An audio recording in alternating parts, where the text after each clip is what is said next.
as a part of the boat sort of becoming overwhelming, I also picked up a new bike. I got a GS 1100. It's a 1998 model. It's pretty clean. I mean, it's got some little love marks kind of here and around. It's been used. It's been down before, you know, a few little cracks and some little love marks here and there. But I love these old BMWs. I used to have a 99 R1100GS. So it's this same engine configuration. It's a little bit different than this exact engine. This engine's a little lower compression, smaller cams and things like that than the S model is.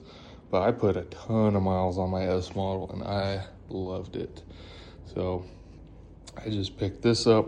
I want to do a ton of like BDR and adventure riding this year. I think this is a perfect bike for it, especially the way I want to do it. I want to be able to leave from my house, ride, you know, a few hundred miles to the trailhead comfortably, and then get on the trail for, you know, an overnight trip or 3 nights or however long you want to go. And so I picked this up and it came with hard boxes, and I don't think I'll use the hard boxes when I'm actually off adventure riding. I'll probably get some soft bags that I'll just use on these metal mule racks that the bike came with. So, and this is my other bike. I've never really shown it or talked about it, but it's a 2013 Roadstar 1700, and you know, it's got the aftermarket intake, the pipes, and it also has a ECU flash. And this is my daily rider. I commute on the highway every day, and this is what I typically use. But this bike will also get ridden to work probably once a week during true riding season, which for me, I ride year round. But I will say though that I did buy this bike for very cheap. It's a high mileage bike, has over 90,000 miles, and it's got some issues like right here. This is the transmission oil drain. Comes out here, this is the fill, and that's the drain. And this clean spot, and you can kind of see right here where it's seeping and where it's seeped before, is that this transmission drain plug is currently leaking, and then these stains are from where it's leaked out of this case half before. So I'm gonna pull this drain plug out, and there's 2 different styles. One is supposed to have a crush washer and the other is not. So I'm gonna see if it's possibly just the style that's not supposed to have a crush washer and it has one. That's kind of the first thing I'm gonna do to really dive into it, but I've got a little list. You know, you buy a bike and then the first thing you do is find all the things you hate about it. So then the gearbox leaks, the throttle bodies need synced, which if you've ever owned these horizontally opposed boxers, they're awesome. Throttle bodies are right here. Super easy to hook up just a standard sync tool and synchronize the throttle bodies. The shifter needs adjusted. I'm a big guy. I'm 6'3", 6'4", and this shifter is super goofy. Like, I think it's lower than the peg. And for me, you know, I'm more used to like Harley style bikes, cruisers. And so I'm gonna use this adjustment and pick this shifter way up. I mean, I'm probably gonna move it up 2 inches, I would guess, to be able to be where I'm comfortable. Because when I'm shifting, I'm like using this part of my boot to shift right now, to shift up. So that's no good for me. Oh yeah, the kickstand switch. These bikes are so dumb. You have to have the dang kickstand up to be able to start it or to even let it run. So you can't start the bike, have it on the side stand. You can have it on the center stand, but not the side stand, and you know, have it running, warming up in the morning or whatever. So if you don't know, you can just jumper the 2 wires on the switch so that the switch is constantly closed, or at least the circuit is constantly closed. Another thing I hate about these BMWs is they have catalytic converters. That's what this big box is right here in the middle of the bike. And they have these honking mufflers too, and the big catalytic converter. And I mean, you got all kinds of engine and transmission. I mean, your starter's right here. You don't need that heat concentration right next to all of those important components. And it's also a dang motorcycle. You don't need a cat on a motorcycle. These are how exhaust should be. Wide open. The high beams are stuck on. Also, this switch is finicky. I don't think the switch is doing anything internally as far as contacts, but when you turn the bike on, both of the lights in there are on. So I never really use the high beams a ton when I'm commuting, so maybe I'll just pull the high beam bulb out of there. But these handlebar controls are really hard to take apart without springs flying everywhere. So I'm guessing that somebody took this apart, screwed up the contacts, it's contacting both, and then they didn't know what to do after that. So now I'm kind of stuck with that, but that's okay. The fuel gauge never works on these. They have oil temp and fuel gauge right there. The oil temp works on this bike. The fuel gauge does not. I don't know. Most of the bikes I've had don't have a fuel gauge. This one does. This one has a little crappy fuel gauge. It's not entirely accurate, but many bikes I've had, you just ride 100 miles and then you fill up. It's not a huge deal. An ABS. I did pull the ABS relay on this bike, and it's still flashing. And you push this and the ABS light is still on, which bugs me. So I'm probably gonna pull the tank at some point and unhook the actual power module for the ABS on this bike. Luckily, they're super simple and it's not a huge deal.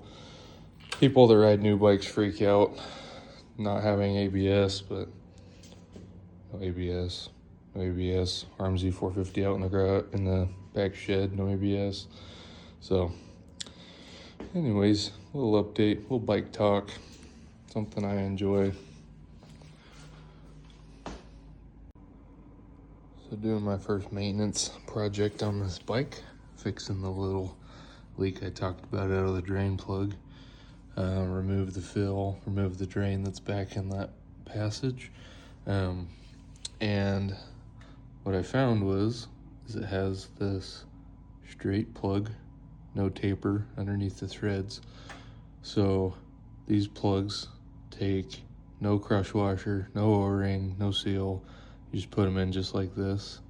And both the fill plug and the drain plug have crush washers, aluminum crush washers in them. The drain plug was also probably only torqued like 10 inch-pounds. It was barely in there, which is supposed to be 30 Newton meters.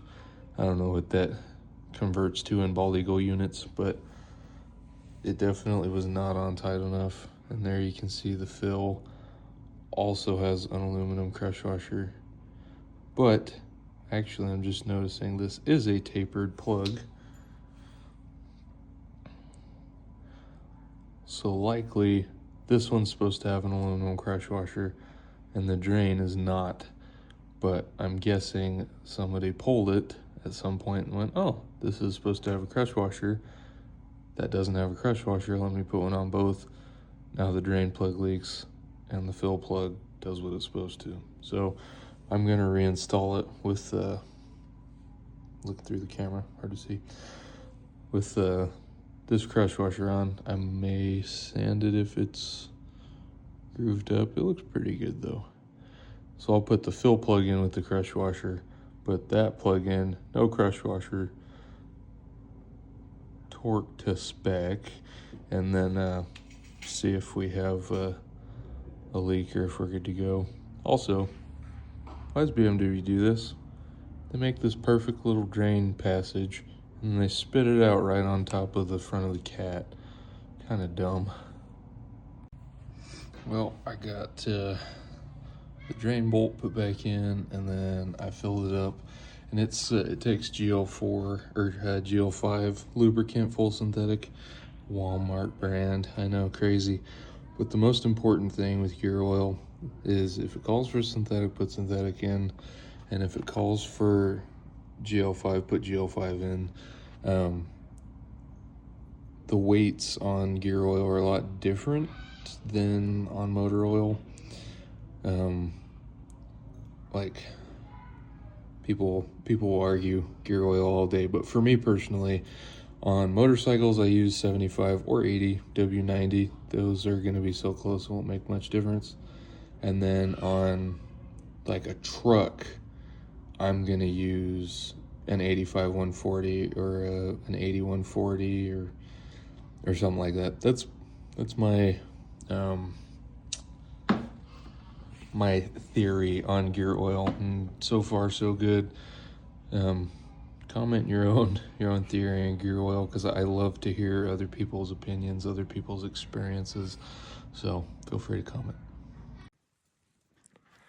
Well, today is the first day I got to ride this bike. I got as much sorted as I wanted to do as far as the maintenance and some of the things that are broken. Fuel gauge still doesn't work, ABS still doesn't work, but fixed the drain that I showed on video, deleted the kickstand switch. There's something else, I don't remember what it was, but I've definitely put it through its paces today. It's been, almost a full day of riding. It's late afternoon now, but did like 100 road miles and like, I don't know how many miles off-road, honestly, but did lots today, obviously. Nice and dirty. Got it stuck in the mud. And my initial impressions are, people say, oh, it's just like a big dirt bike. Absolutely not. Not a big dirt bike. This is definitely more of a road bike that can go off-road. I definitely wouldn't say it's a big dirt bike, because the places that me and my buddy who has a Tenere 700 went today, I definitely wouldn't say that either of our bikes are big dirt bikes. I would definitely say that they're both street bikes with, knobbies and low first gear, but because there's places like little rock climbs that on a dirt bike you wouldn't even think twice, you would just go up it. But on these big bikes, we both at one point or another had it laying on the crash bars. So super excited. I will say that the rider exhaustion factor on this bike is very, very low on the road and on mild off-road. The only time that you're gonna get super worn out riding this is, if you're picking it up or trying to keep it up or in the mud. And so I'm super happy with this bike so far, especially because I got it pretty cheap and super high miles, but everything's been good. I love the boxes. I love the Shinko 804, 805s that are on it. They're really good on the road. You can corner confidently. And then off-road, really no complaints with the tires. They do what they're supposed to do. So initial impressions, thumbs up. Not a big dirt bike.